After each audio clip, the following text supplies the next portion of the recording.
y precisamente por eso es que estábamos hablando de la tierra, porque el reino de Babel se va a querer implementar en la tierra. Este es como el escenario de la batalla final, la tierra. Por eso es que dice que Isaías capítulo 13, que vienen desde los confines del cosmos para pelear en la batalla aquí en la tierra. Entonces, como que ya el enemigo ha marcado el territorio con una estrella, pero no solo con una, sino que dice también el libro de los Hechos, si ustedes lo pueden buscar en el capítulo número 7, de que en el tabernáculo de Moisés, el pueblo de Israel vagaba por el desierto, estuvo vagando por el desierto por 40 años, pero ellos no solamente llevaban el tabernáculo para armarlo, el tabernáculo de Jehová, el tabernáculo de Moisés que él había puesto con atrio, lugar santo y lugar santísimo, sino dice que llevaban la estrella del dios Renfán, dice. Y la estrella del dios Renfán era una estrella de un dios, bueno, de un dios pagano definitivamente, que tenía 6 puntas, y que representaba lo masculino y lo femenino unidos en un solo elemento, que es pues de alguna manera un simbolismo digamos de unificación entre lo masculino y lo femenino, dando a entender que una persona puede tener, o un elemento puede ser, ¿cómo se podría decir? ¿Cómo se llama algo que tiene los dos sexos?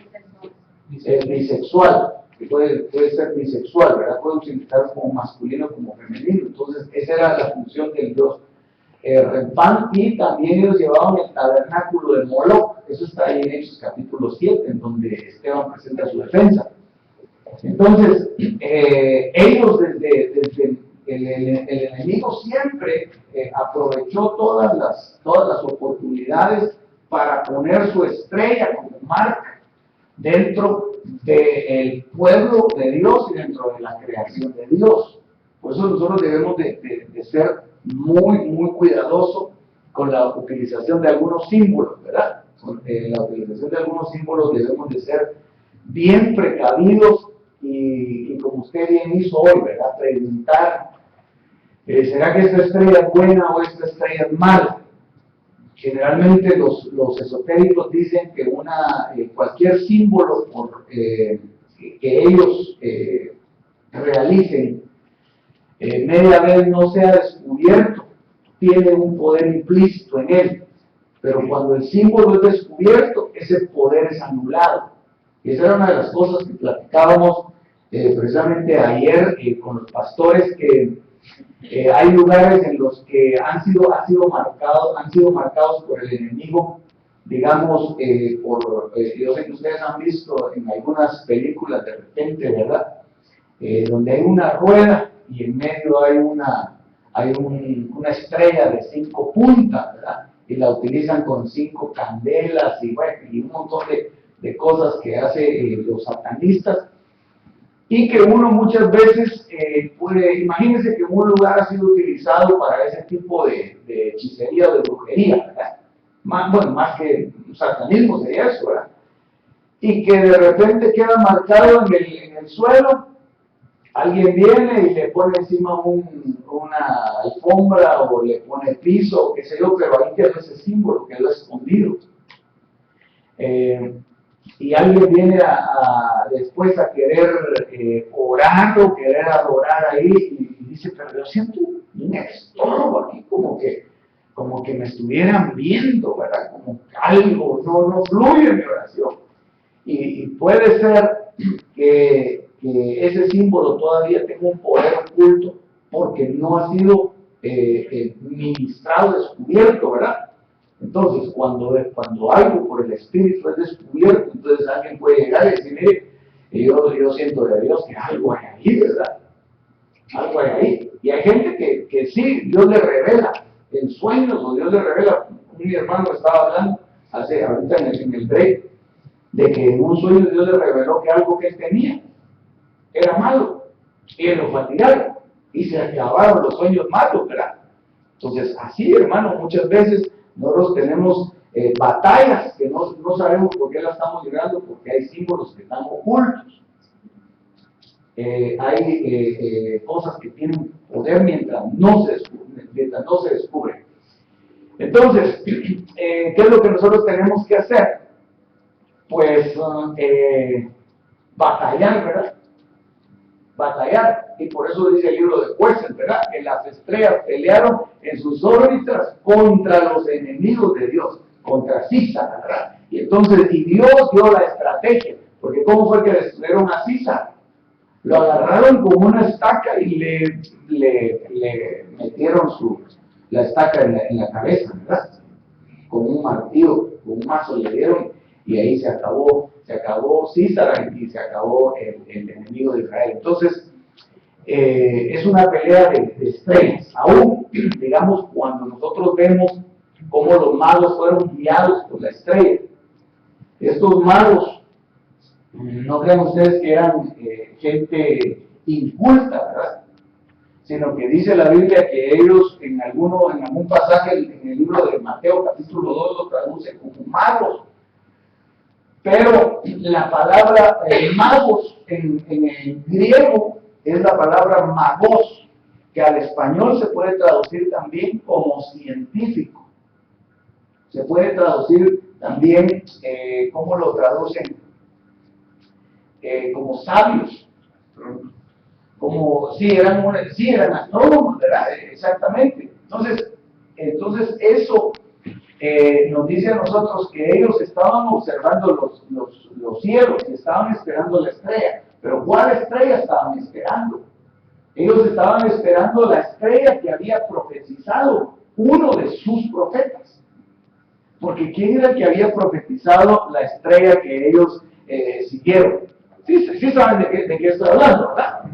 Cuando llegaron los magos siguiendo la estrella, y la estrella se posicionó sobre la casa donde estaba el niño, Jesús. Estamos, ¿verdad? Ok, ¿quién había dado esa profecía? De esa estrella. ¿Cómo se llamaba el profeta? Balaam. En Números capítulo 24, había dado la profecía uno de los profetas de Oriente, de donde venían esos magos. Entonces, esa estrella, de alguna manera, simbolizaba, era como una señal, como una marca. Digamos, cuando los países industrializados y los países bélicos envían un misil, ellos ponen un blanco, un objetivo, y el objetivo lo marcan con una estrella. Digamos, por ejemplo, Corea del Norte tiene misiles, y tiene armas atómicas, y tiene ojivas nucleares. Y todas las ciudades de los Estados Unidos, las principales, ellos marcan con una estrella en donde va a caer el misil. Entonces, de la misma manera que el enemigo ha marcado la tierra con estrellas, y una de las estrellas que puso es la estrella que está precisamente en Washington, porque según la logia masónica, según la creencia de los masones, ahí es donde se va a levantar el nuevo orden mundial y en donde el anticristo va a gobernar. Por eso es que lo primero que hicieron cuando asentaron la ciudad de Washington, ¿sabe qué fue lo que hicieron? Ellos levantaron un monumento supuestamente a Washington. ¿Y sabes cuál es el monumento de Washington? ¿Sí? Ok, si lo sabe, ¿verdad? No te lo digo. ¿Cuántos no lo saben? Bueno, ya todos lo saben. Ok, solo por tu mano. Mire, el monumento a Washington, hay veces que no lo saben. El monumento a Washington es un obelisco que tiene 666 pies de altura. Y ese obelisco es una especie de zigurate, que en la punta tiene la misma forma que tiene una pirámide. Y eso era lo que Nimrod y la generación de Nimrod quería construir en Babel una torre, un sigurat, porque usted ve que la torre termina en una punta, un sigurat de determinada altura para poder establecer una línea de comunicación con Babel. Entonces, esa estrella está como de alguna manera señalando un punto de contacto con las potestades superiores del lado del mal. Entonces, el enemigo ha puesto una estrella de 5 o de 6 picos para marcar determinado lugar con determinado objetivo. Ok, todo esto para contestar la pregunta. Adelante, ¿quién tiene otra pregunta? Mi hermana, por favor. Pastor, en el último Salmo 144, la nueva versión que dio, dice los impíos, los alienígenas y la palabra perfidia. ¿Qué es la palabra perfidia? Bueno, el significado específicamente no se lo podía dar, pero habría que buscarlo de repente en algún diccionario, pero esto es como un sinónimo de rebelión, ¿verdad? Es como un sinónimo de maldad. No tengo a la mano exactamente la definición, pero digamos, las obras pérfidas son las obras que se hacen escondidas en contra de Dios. Porque impíos no son los que no conocen de Dios, impíos se le llama a los que están dentro del Evangelio y hacen lo malo. Exactamente. Digamos, por ejemplo, un justo puede hacer obras de impíos. Un inconverso puede hacer obras de impíos. ¿Verdad? Puede hacer obras de impíos sin ser un impío. El impío es alguien que conoció la piedad y se alejó. ¿Verdad? El impío es alguien que conoció la piedad, se alejó y entonces se convirtió en impío. Y muchas de las creaciones que vienen a batallar acá son creaciones impías, conocieron a Dios. Eso es. Sí, eso dice Romanos 1, ¿verdad? Conocieron a Dios, pero no le dieron gloria como a Dios.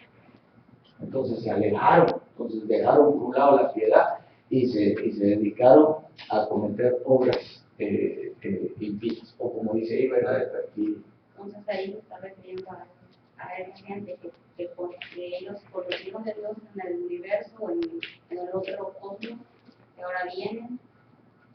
Sí, porque son razas caídas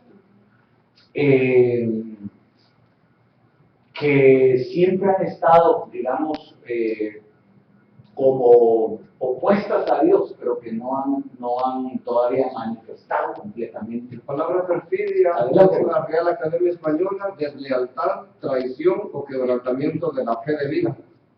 Deslealtad, traición o quebrantamiento de la fe de vida. Ok, gracias hermano. Ahí está. Muy bien, perfecto. Aleluya. Bueno. Esperamos. Dime, hermano. Sí, claro. En el mundo secular hay mucha inquietud por el tema ovni o extraterrestre. ¿Qué papel tenemos nosotros como mensajeros del Evangelio hacia esa gente?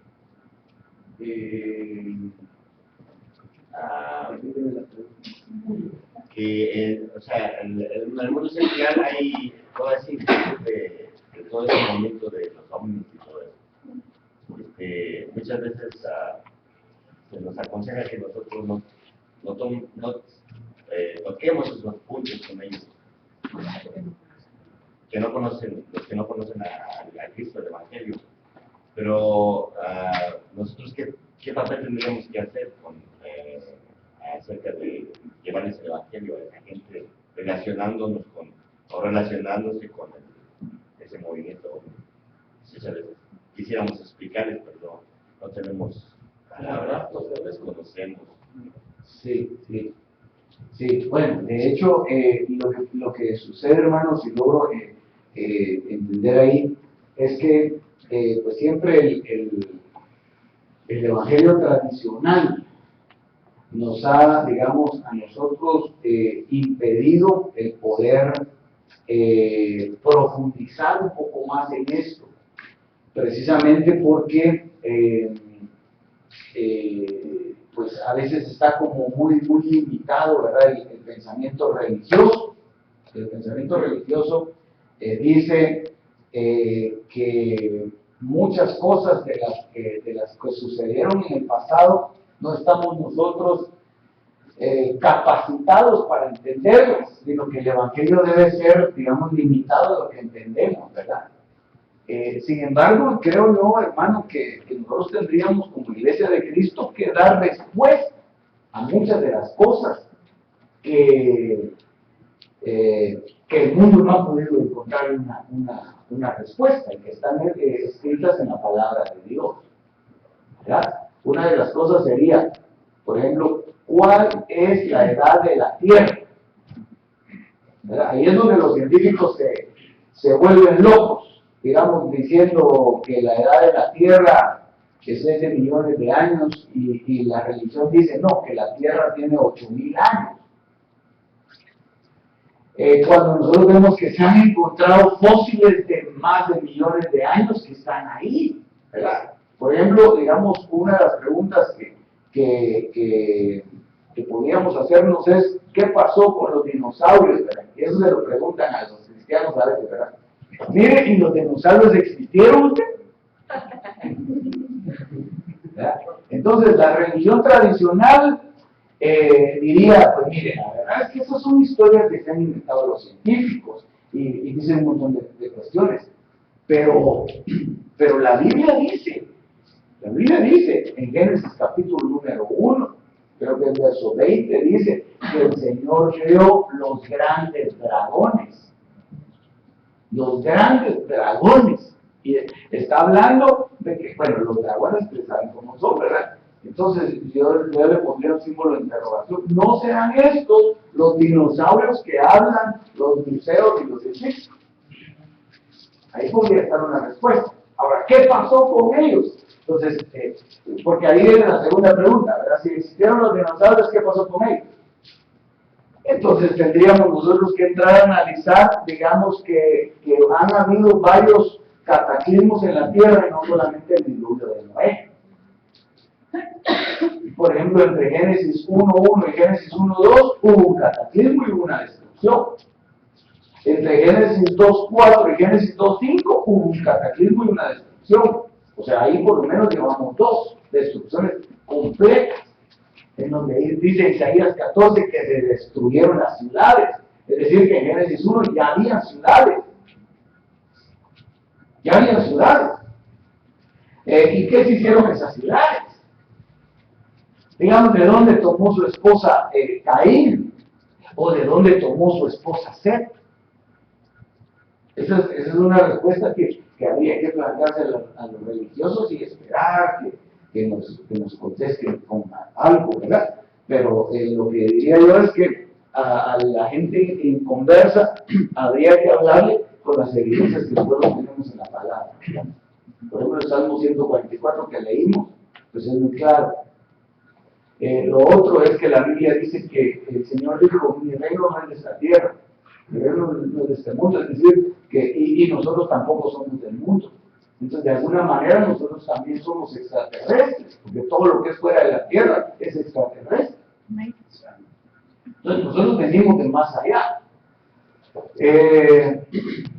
¿Y existen otras creaciones? Pues obviamente existen. Obviamente, la Biblia dice, y lo hemos leído, ¿verdad? Por ejemplo, nosotros vamos a Ezequiel capítulo 1 y empezamos a ver que Ezequiel empieza a tener una visión y le empieza a describir y dice uno, ¿qué venía Ezequiel? Dice que era como una rueda metida en una rueda y que tenía fuego por abajo y que tenía unas patas, dice que cuando se movía no se volvía cuando andaba, sino que andaba como que se despedazaba. Entonces yo diría, ¿qué es lo que vio Ezequiel? Ahora Ezequiel no veía un hombre, ¿verdad?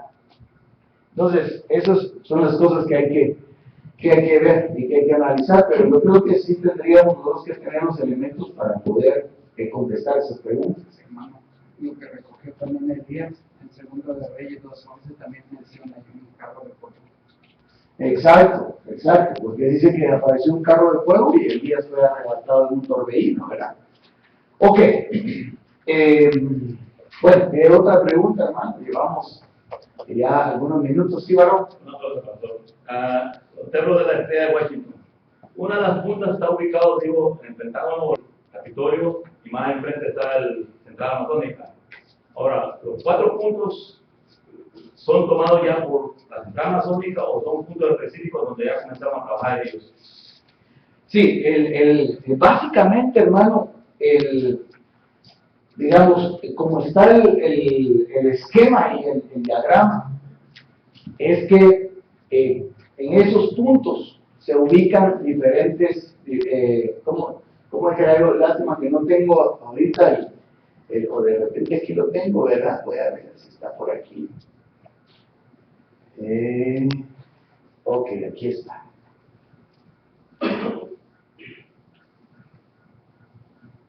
Ahí está. Ok.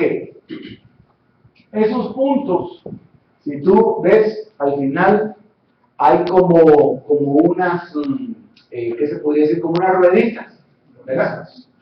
Son como unas terminaciones.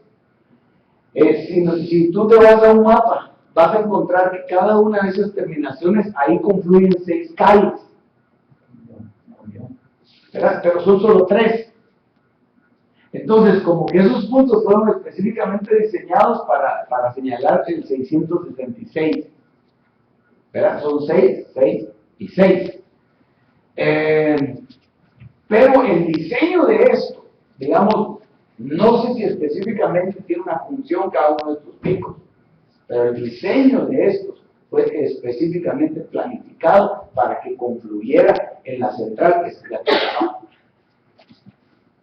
que es lo que decíamos, ¿verdad? El espíritu de Lucifer, que es esta fotografía que tenemos ahí.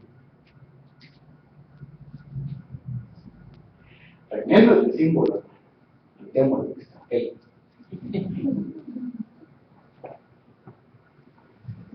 Oiga, dice, este diseño fue creado por un arquitecto masónico en 1791. Justo unos cuantos años después de que la masonería asumiera el liderato del nuevo orden mundial en 1782. Dice, recuerde, los espíritus guías le dijeron a los líderes ocultistas de Europa, en fechas tan tempranas como la década de 1740, que el nuevo continente americano se establecería como la nueva Atlantis, y su destino era asumir el liderato global del movimiento hacia el nuevo orden mundial.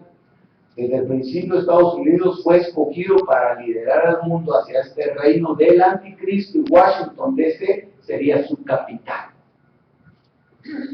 Entonces hay una función en esta estrella. Bien. Sigamos. ¿Cuál otra pregunta?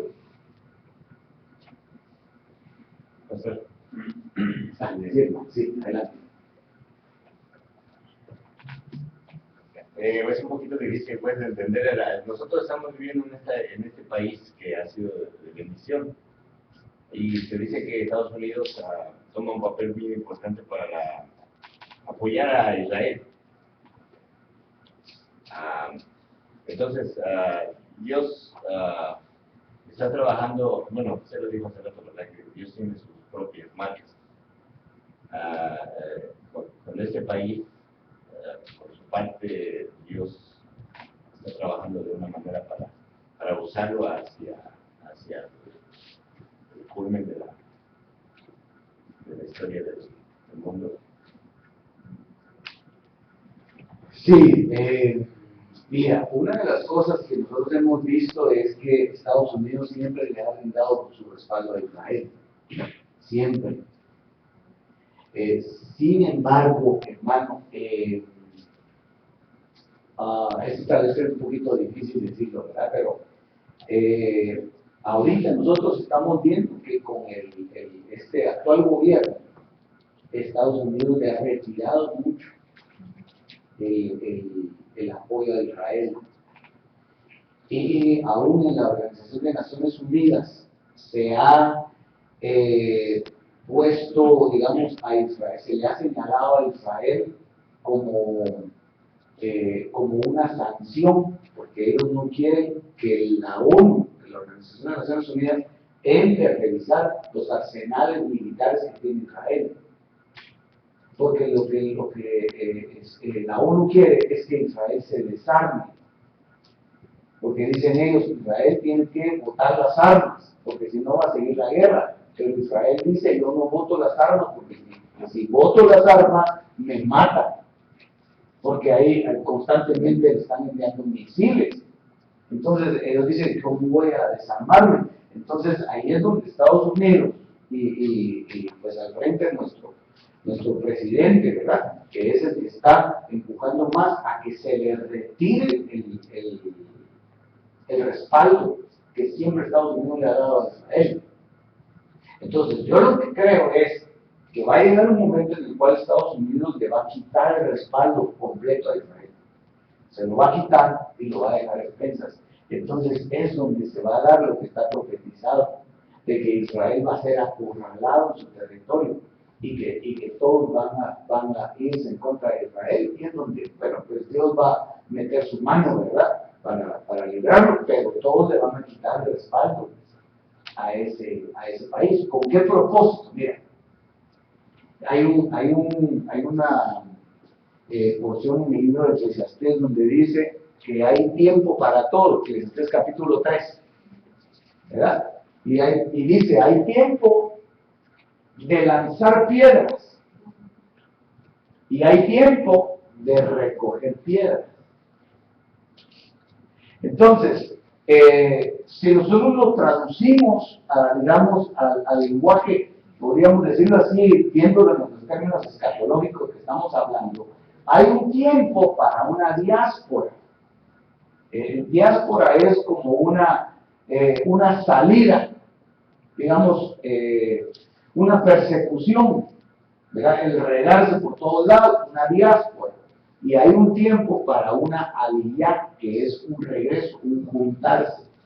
Entonces la diáspora de Israel se dio y se ha dado durante tantos años con las persecuciones que se han dado en todas las guerras, principalmente la Segunda Guerra Mundial, en donde los judíos tuvieron que salir de Europa y se asentaron muchos desde Argentina hasta Estados Unidos. Entonces, ¿qué es lo que va a provocar esto? Que los judíos sean prácticamente, cuando los judíos vean que Israel cuando los judíos vean que Estados Unidos les quitó el respaldo, entonces lo que van a hacer ellos es que ellos le van a quitar el respaldo a los Estados Unidos, porque ellos son los que mantienen de alguna manera a flote la economía estadounidense. Entonces, cuando ellos le quiten el respaldo, entonces ellos van a tener que irse otra vez, pero a su país, que es a Israel. Entonces se va a cumplir lo que está en el 3, porque ellos salieron en un tiempo, pero van a tener que regresar, van a tener que volver otra vez a su tierra. Entonces se va a cumplir el aliyá, y el aliyá que ya se está dando desde otros países, gente que está regresando a Israel. Entonces la comunidad más fuerte que tiene que regresar a Israel es la Argentina y la de Estados Unidos, que es donde está concentrada la mayor cantidad de judíos. Entonces, cuando ellos regresen, es cuando el mundo se va a dejar encima de ellos. Y eso no está lejos de darse, porque se le ha dado mucho apoyo a Israel, porque los presidentes que han estado anteriormente, pues ellos han promulgado de alguna manera ser pues muy conservadores, cristianos y todo, pero ahora no. Ahora nuestro presidente es pues del corte musulmán, ¿verdad? Que siempre han sido enemigos de Israel. Entonces, es un poquito complicado decirlo, pero así es como se ve el panorama. Así es como se ve. Esto va a ser un caos tremendo. Esto va a ser un caos tremendo. Ok, sí, mi hermano. Un comentario nada más. ¿Qué películas, pastor, que muestran eso? Si si enfocamos bien, ustedes el Zoom en alguna película, no recuerdo los nombres, pero hablan de esto, de Washington, de la torre esta y de todo lo que ha venido. Ok. Sí, definitivamente, pues mucha gente ya está como dando avisos de que esto va a pasar, ¿verdad? Ahora, el nuevo orden mundial, mis hermanos, eso viene en camino. Eso viene en camino. Todo lo que nosotros estamos viendo acá, pues definitivamente se va a dar, se va a cumplir. Y eso era parte de lo que teníamos que seguir platicando acá. Vamos a ver si tenemos el slide. Muy bien. Ahí está el salmo. Bueno, esa es la parte que nos toca ahorita. Pero no sé si hay otra pregunta. O hable ahora. Hable ahora, mi amado. Habló en Isaías 13 acerca que Dios ha convocado un grupo de guerreros, ¿no? Ejército del cielo, que vienen hacia la tierra. Ahora, ¿cuál es el papel que nosotros vamos a jugar? Si Dios ha reservado a puntos estratégicos de ser enviados nosotros, o nosotros uniremos a ellos. Es que sí, hermano, definitivamente, nosotros tenemos que participar, ya sea de un lado o del otro, ¿verdad? De un lado o del otro. Y al final de cuentas, la Biblia menciona por lo menos dos guerras grandes. Y digamos, y muchos nos hemos enfocado en decir, bueno, esta es la guerra de Armagedón, ¿verdad? Porque dice que los reúne en un valle que se llama de Megiddo, y que quiere decir Armagedón, y que entonces ahí el ejército de Israel es acorralado y que sale ayudado milagrosamente, sí. Pero después de la guerra de Armagedón, esa no es la guerra de las galaxias, esa no es la guerra de los guerreros que vienen. Porque esa es la guerra que se da de las naciones contra Israel. La guerra de las galaxias se da después, que está en Ezequiel capítulo 38, en donde dice Gog, Magog, Mesec y Tubal. Entonces, esa guerra es la guerra que se llama la guerra de Gog y Magog, que es la guerra de Isaías 13, en donde ya vienen guerreros, pero ahí nosotros ya estamos transformados. Ahí nosotros ya fuimos transformados. Entonces ahí nosotros ya venimos con Él a pelear, porque es la guerra final. Esa es la última guerra, es la última batalla, es la batalla de todas las creaciones. La otra, la guerra de Armagedón, es la guerra de Israel en la tierra. Esa es una guerra, es una batalla en los aires y en la tierra. ¿Sí?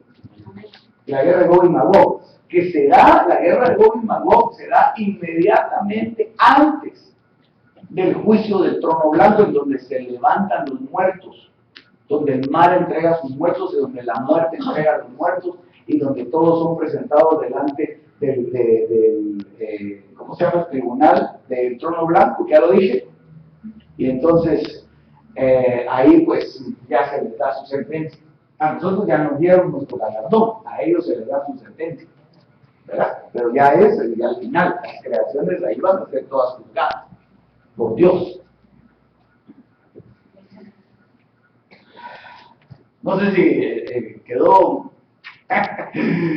claro, hermano, si no, posteriormente abóquese con su amado pastor, ya le endoso a él el paquete y yo me voy para Nueva York. Vaya, bueno, hermanos, entonces, así quedamos, ¿verdad? ¿No? ¿Quién va a hacer otra pregunta? ¿Y esas bases de piedra de verdad hicieron los mayas o es un misterio que no se sabe? Bueno, sí. Las pirámides y todas esas cosas. Sí. Efectivamente, digamos, por ejemplo, los mayas, los aztecas, como decíamos anteriormente, los egipcios, no pudieron ser civilizaciones de indígenas ignorantes, de ninguna manera. ellos tenían unas capacidades muy superiores para poder diseñar todo lo que diseñaron. Digamos, por ejemplo, el cinturón de Orión que está en el cielo, en las estrellas, está reflejado en las pirámides que están en México y las pirámides que están en Egipto, de la misma forma, en la misma distribución. Entonces, como que forman digamos, una alineación perfecta con los cielos. Entonces, ellos de ninguna manera pudieron ser gente no preparada, operaciones no preparadas. Aquí nos tendríamos que meter a otro tremendo rollo, porque, mire, se lo voy a plantear de esta manera. Se recuerda que hubo un Adán en Génesis capítulo 1, ¿verdad que sí? ¿Sí? Este Adán fue creado. Dice, y creó Dios a Adán el sexto día, ¿verdad? Porque el séptimo Dios descansó. Este Adán, Dios lo puso a gobernar sobre su creación. Es decir, que le dio unas capacidades asombrosas, maravillosas, tremendas. Ahora, en Génesis capítulo 2, Dios creó otro Adán. Ahora, lo que yo diría es, ¿qué pasó con el primer Adán? Y con los hijos de Adán, porque dice la Biblia que ellos se multiplicaban. Entonces, ¿qué pasó con ellos? El asunto es que estos eran gente con capacidades muy superiores. Digamos, nosotros tenemos en nuestra mente, según está clasificado, nuestra mente puede llegar a desarrollar hasta un máximo el potencial del 10% de todo lo que nosotros tenemos. Y con el 10% que nosotros tenemos, hemos hecho una tecnología, pero tremenda, maravillosa. Hemos llegado a la Luna, hemos llegado a Marte, ¿verdad? O sea, a Marte, pues al planeta Marte. Hemos llegado allá.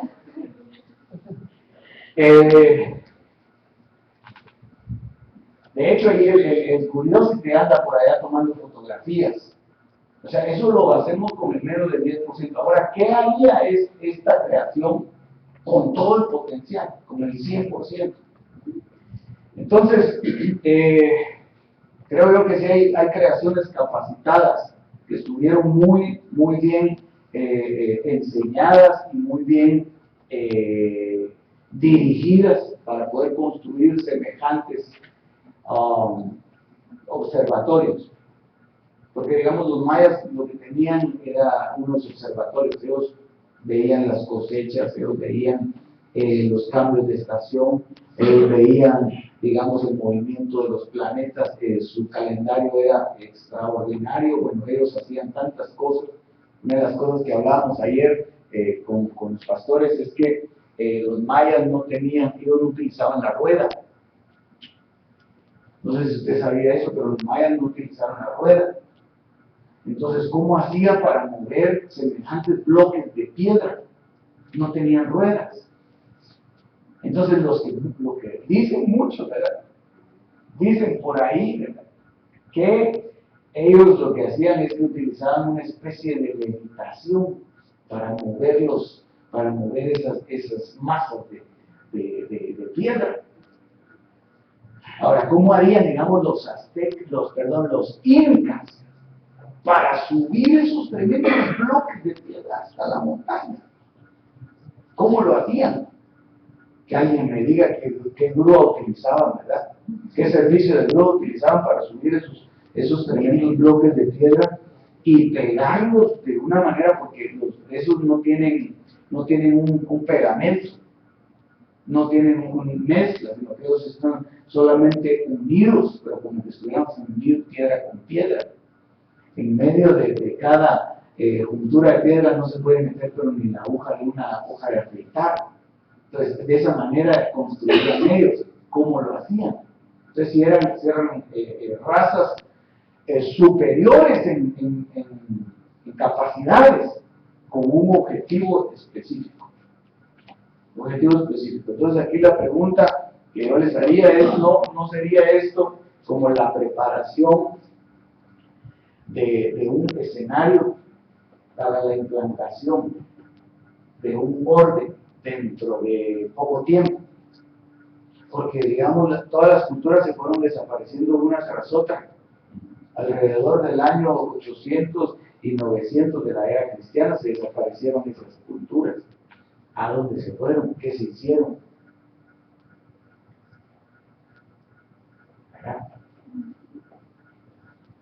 Porque no recuerdo que haya habido un diluvio en esa época. Entonces, es para pensarlo un poquito, para analizarlo y para reflexionar también. Ok. Bueno, ¿quién más? Pastor, ¿de qué está hablando? Sí, hermano, adelante. En Éxodo 12, 43 y 44, se dice que esta es la ordenanza de la Pascua, ningún extraño comerá de ella, mas todo siervo humano comprado con dinero. ¿A qué se refiere comprado con dinero o por qué los compraban con dinero y cómo eran circuncidados, de qué manera? Bueno, mire, los siervos generalmente tenían, digamos, ciertas características que cumplir. Había una ley para los siervos. Digamos, como yo tomé ese pasaje, y quizá le voy a explicar un poquito más con respecto al tratamiento de los siervos, pero como yo tomé ese pasaje es específicamente en donde dice siervo humano, ¿verdad? O sea que la orden que le dieron a Moisés es que tú debes de tomar siervos humanos. Entonces lo que yo me puse a pensar es, si habían siervos humanos, podían haber habido siervos que no fueran humanos, como que fueran humanoides, ¿verdad? O lo que dice el Salmo, ¿verdad? Alienígenas, mezclas. Entonces lo que le estaba diciendo el Señor a Moisés es, vas a tomar siervos, pero los siervos tienen que tener estas características. Y dentro de esas características es que debe ser un siervo de tu misma naturaleza. Lo otro es que lo tienes que circuncidar.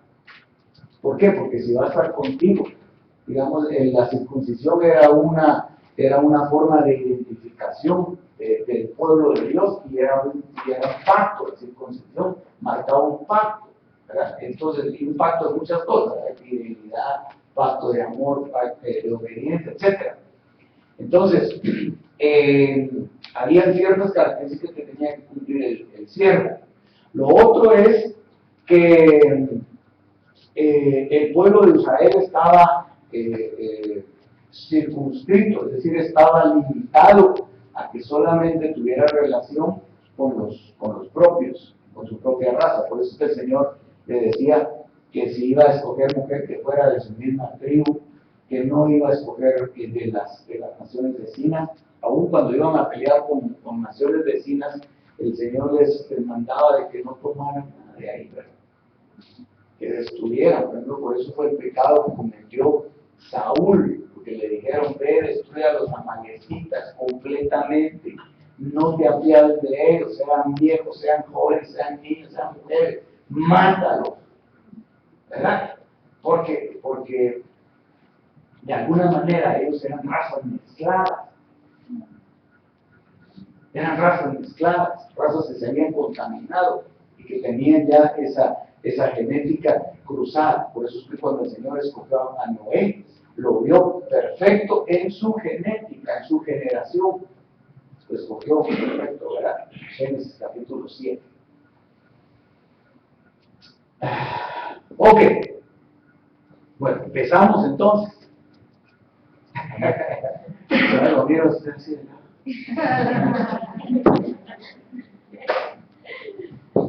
No, vamos a dejar eso para la tarde, hermano. Son las 5 de la tarde. No sé si hay alguna otra pregunta, aportación. opinión, ocurrencia. No. Pastor, los imperios del Antiguo Testamento habla como de Persia, Babilonia, Roma, imperios que gobernaban en cierta manera al mundo, que tenían una capacidad de dominio sobre la gente. Sería que esa gente era dotada más que por fuerza de humanoides, por fuerzas luzbelianas, donde tenían una capacidad superior aún como los aztecas, los mayas, que les hacía más inteligentes que aún los mismos científicos de ahora, porque si hay una falla en el calendario de 4 años, donde aumentan un día, y los aztecas o los mayas hacían los calendarios perfectamente, ¿no cree que esas fuerzas o esos conocimientos vendrían más demoníacas que por parte de Dios? Oh, sí, hermano, yo creo definitivamente que sí hubo una injerencia de una inteligencia superior, ¿verdad? Recordemos que una de las funciones de Luzbel era pues guardar y descubrir los secretos de Dios, ¿verdad? Entonces hubieron muchas cosas que él conocía y que él sabía cuando cayó. Entonces cuando cayó, digamos, una de las cosas más fuertes que Luzbel se trajo cuando cayó fue la música. Por eso es que la música tiene tanta influencia, digamos, en nuestro tiempo, y por eso es que siempre, constantemente están surgiendo nuevos ritmos, nuevas modas, siempre están surgiendo eso, porque definitivamente hay una injerencia en eso, hay un conocimiento preexistencial de parte del mal, de los planes de Dios. Sin embargo, cuando nosotros vemos estas creaciones, que ya son una especie de humanos o de humanoides, o de humanos que tienen a su servicio, perdón, de humanoides que tienen a su servicio humanos, ¿verdad? Como esclavos o como sirvientes. Entonces nosotros vemos que definitivamente son influencias diabólicas de Elohim caídos. Digamos, mucha coincidencia que los mayas, por ejemplo, adoraban a Quetzalcóatl, era la serpiente emplumada. Los aztecas también, ¿verdad? Esperaban una serpiente emplumada. Las culturas incas también tenían una serpiente emplumada. Entonces, como que eso era un Dios que se materializaba de esa manera. Y la Biblia también lo menciona. Yo no recuerdo, pero creo que es Isaías capítulo 7, no recuerdo, pero habla también de la serpiente emplumada, que es un Dios caído, obviamente con toda la capacidad que ellos tenían. Entonces, sí había una influencia, definitivamente. Por eso decíamos que no creo que la mente humana diera para todo lo que ellos hicieron. Y cosas que todavía están por descubrirse, que nosotros ahorita desconocemos, pero que existieron. Por ejemplo, habla del Gadareno, dice que el Gadareno rompía las cadenas. Y, por ejemplo, las personas que se encadenaban no eran cadenas de acero, que utilizaban para los esclavos. Entonces imagínense un endemoniado rompiendo esas cadenas y con esas fuerzas descomunales. Si estas razas venían siendo más razas, digamos, luzbelianas, posesionadas por seres humanos, si él podía reventar esa cadena y tener una fuerza descomunal, yo creo que esa raza a lo mejor podría venir teniendo esa fuerza que tenía el Gadareno, donde podría levantar las piedras de una manera que un hombre normal como nosotros, con 100 kilos, se anda doblando sus pies. Entonces, como que ahí viene también algo que podría darnos el punto clave de por qué se levantaban esas rocas gigantes. Sí, definitivamente tuvo que haber sido algo pues excepcional, ¿verdad? porque digamos la fuerza de un humano no llega a tanto, ¿verdad? Digamos, yo lo más que puedo levantar son 500 kilos.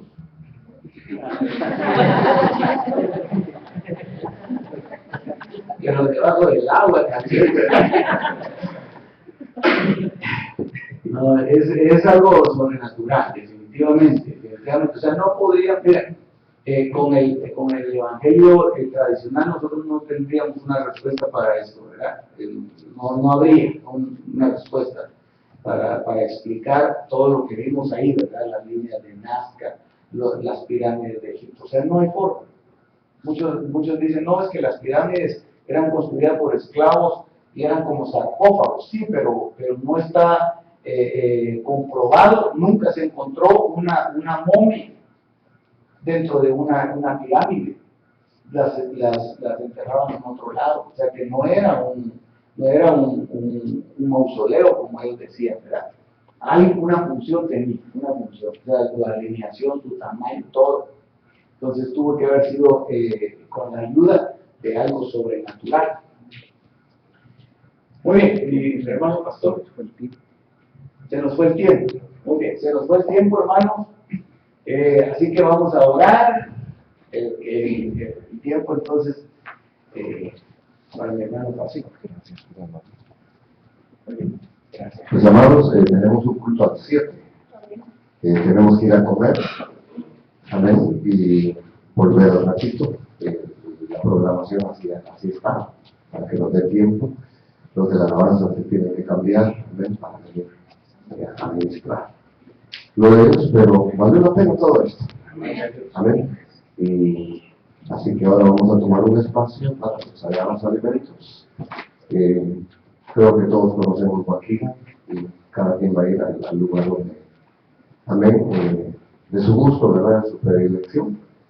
Y traten, por favor, los salmistas de estar lo más pronto, ¿verdad?, en la iglesia para cambiarse, para ponerse de acuerdo con los himnos, ¿verdad?, que se vayan a administrar. Agradecemos a la hermana Norita, ¿verdad?, por el medio del internet, porque también hemos llegado a través de ese medio precioso, ¿verdad?, a algunas familias, amén, personas que nos miran por el internet. Oramos. Señor Jesús, te damos gracias porque tú eres bueno y porque para siempre son tus misericordias.